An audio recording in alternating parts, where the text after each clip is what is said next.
Welcome to my channel classes by Sunita ma'am. सभी बच्चों का हिंदी की क्लास में स्वागत है।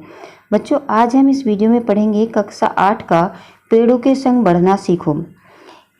बच्चों, ये जो पाठ है पेड़ों के संग बढ़ना सीखो, ये लिखा है सर्वेश्वर दयाल सक्सेना जी ने और इनका जन्म हुआ था 15 सितंबर सन 1927 को बस्ती जिले में।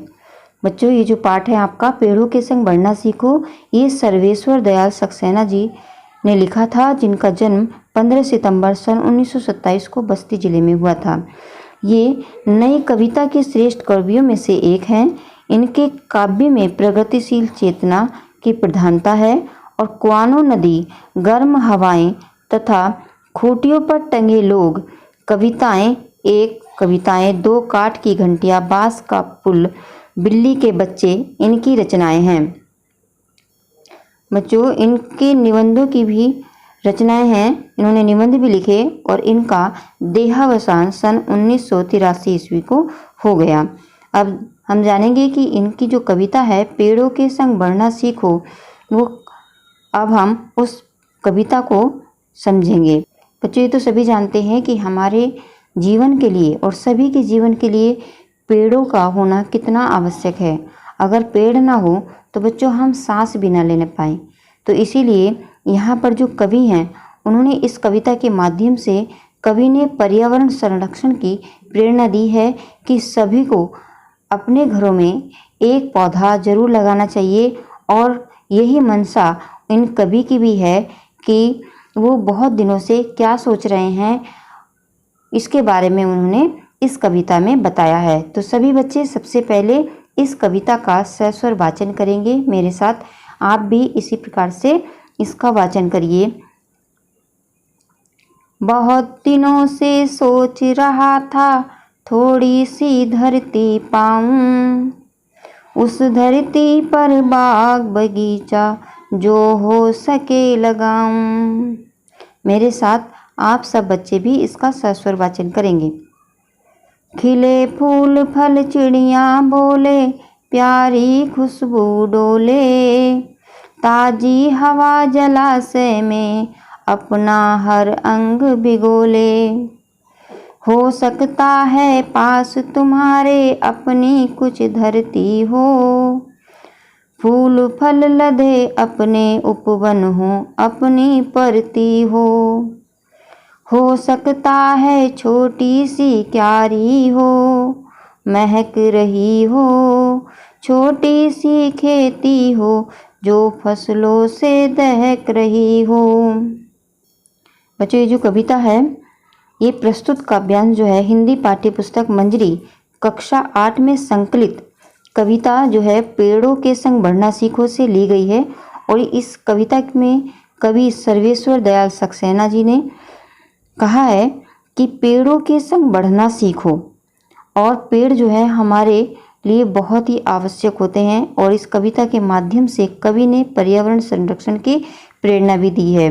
वो कहते हैं कि बहुत दिनों से मैं सोच रहा था कि थोड़ी सी धरती पाऊं। मतलब कवि कहते हैं कि मैं बहुत दिनों से मैं सोच रहा था कि थोड़ी सी ज़मीन लेकर उस पर मैं बाग बगीचा लगाऊं, उस धरती में बाग बगीचा जो हो सके लगाऊं। आगे कहते हैं खिले फूल फल चिड़िया बोले, प्यारी खुशबू डोले, ताजी हवा जलाशय में अपना हर अंग भिगोले। आगे कहते हैं कि जिसमें फल फूल खिले, चिड़िया बोले, सर्वत्र सुगंध खुशबू बिखरे और बगीचे में एक जलाशय भी हो, तालाब भी हो, जिसमें ताजी हवा अपना अंग भिगोकर और भी ठंडी हो जाए। आगे कहते हैं हो सकता है पास तुम्हारे अपनी कुछ धरती हो, फूल फल लदे अपने उपवन हो, अपनी पड़ती हो। कभी आगे कहते हैं कि बच्चों से कहते हैं कि संभव है, हो सकता है तुम्हारे पास तुम्हारी अपनी कुछ ज़मीन हो, फल फूल से लदे बगीचे हों और अपनी खाली ज़मीन पड़ी हो, या हो सकता है छोटी सी क्यारी हो जो फूलों की खुशबू से महक रही हो सकता है छोटी सी क्यारी हो, महक रही हो, छोटी सी खेती हो जो फसलों से दहक रही हो। यहाँ पर कभी कहते हैं कि हो सकता है कि उनमें से यानी जो है आपके पास थोड़ी सी ज़मीन हो और जो वो खुशबू से महक रही हो। आगे की कविता देखिए बच्चों। हो सकता है कहीं शांत चौपाए घूम रहे हों, हो सकता है कहीं सैन में पक्षी झूम रहे हों, तो विनती है यही कहीं कभी मत उस दुनिया को खोना। पेड़ों को मत कट देना, कटने देना मत चिड़ियों को रोना। इसका अर्थ देखिए बच्चों, हो सकता है कहीं शांत चौपाए घूम रहे हों, हो सकता है कहीं सैनों में पंछी झूम रहे हों। कभी कहते हैं कि ये हो सकता है कि उनमें चौपाई यानी पशु घूम रहे हों, आंगन में पक्षी चहक रहे हों। तुमसे विनती है कि तुम उनको मत मिटने देना, पेड़ों को कभी मत कटने देना। तो विनती है यही, कभी मत उस दुनिया को खोना, पेड़ों को मत कटने देना, मत चिड़ियों को रोना। यानी वो कहते हैं क्योंकि ऐसा करने से चिड़ियों का जो आश्रय छिन जाएगा और तुम्हें चिड़ियों के लिए तरसना पड़ेगा। वो बच्चों से कह रहे हैं कि अगर आपके पास कुछ जो छोटे छोटे पेड़ हों तो उसको कभी मत कटने देना, क्योंकि पेड़ कटने से जो चिड़ियों के घोंसले होते हैं तो वो घोंसले भी गिर जाते हैं और चिड़ियों का आश्रय छिन जाता है। और इसी प्रकार जो है, हे बच्चों तुम अपने उन पेड़ों को मत कटने देना। आगे की काव्य पंक्ति देखिए बच्चों। एक एक पत्ती पर हम सबके सपने सोते हैं, शाखें कटने पर वे भोले शिशुओं से रोते हैं। पेड़ों के संग बढ़ना सीखो, पेड़ों के संग हिलना, पेड़ों के संग संग इतराना, पेड़ों के संग हिलना। बच्चे और पेड़ दुनिया को हरा भरा रखते हैं, नहीं समझते जो वे दुष्कर्मों का फल चखते हैं। आज सभ्यता वैसी बन पेड़ों को काट रही है, जहर फेफड़ों में भर इंसानों को बांट रही है। बच्चे इसका अर्थ देखिए।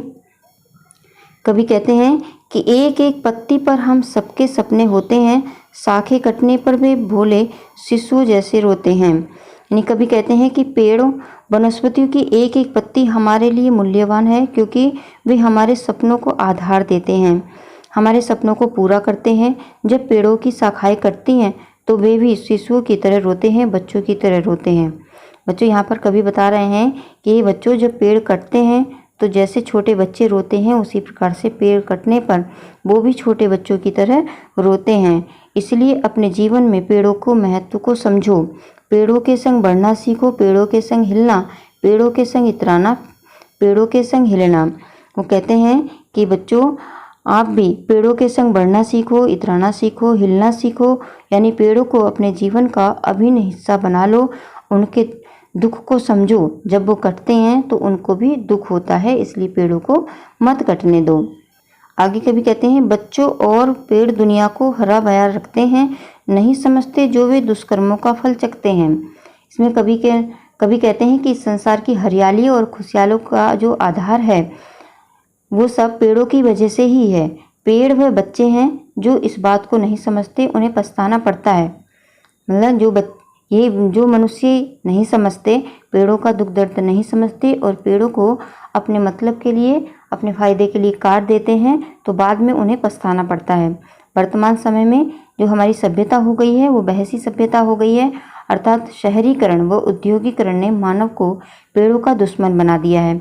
वे पेड़ों के काटते जा रहे हैं और पेड़ों के काटने से हवा जहरीली हो रही है और जिससे मनुष्य बीमार हो रहा है। आगे उन्होंने बताया कि आज सभ्यता वैसी बन पेड़ों को काट रही है, जहर फेफड़ों में भर इंसानों को बांट रही है।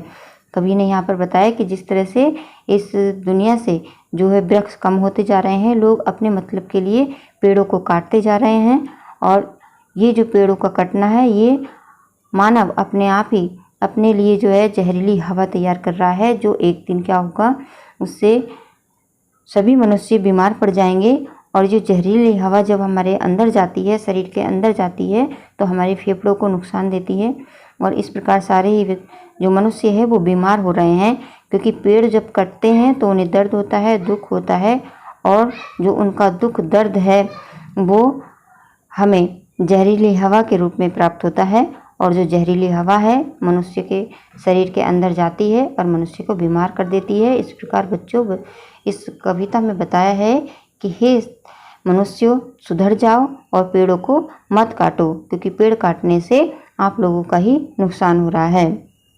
बच्चों ये कविता लिखी थी सर्वेश्वर दयाल सक्सेना जी ने। अब बच्चों इसकी कुछ शब्दार्थ समझ लेते हैं। देखिए दहक, दहक का अर्थ होता है आग की लपट, और सहन का अर्थ होता है आंगन, जो आंगन होता है उसको कहते हैं सहन। जलाशय, जलाशय का अर्थ होता है तालाब, और अंग, अंग का अर्थ होता है हिस्सा या भाग। दुष्कर्म का अर्थ होता है बुरे कर्म, और वहसी, वहसी का अर्थ होता है असभ्य बर्बर जिसके दिल में दया ना हो। तो बच्चों आज इस वीडियो में हमने पेड़ों के संग बढ़ना सीखें कविता का अर्थ समझा। मुझे आशा है कि आप सबको ये अर्थ अच्छी तरह से समझ में आ गया होगा। अगर आ गया है तो वीडियो को लाइक करिए और चैनल को सब्सक्राइब करिए। अगर वीडियो चल रही है, अगर उसके वीडियो में सब्सक्राइब का बटन लाल है तो आप उसको दबा दीजिए, और जो साथ में घंटी है उसको भी प्रेस कर दीजिए, क्योंकि सब्सक्राइब करने से ही वीडियो का नोटिफिकेशन सबसे पहले आपके पास पहुंचता है।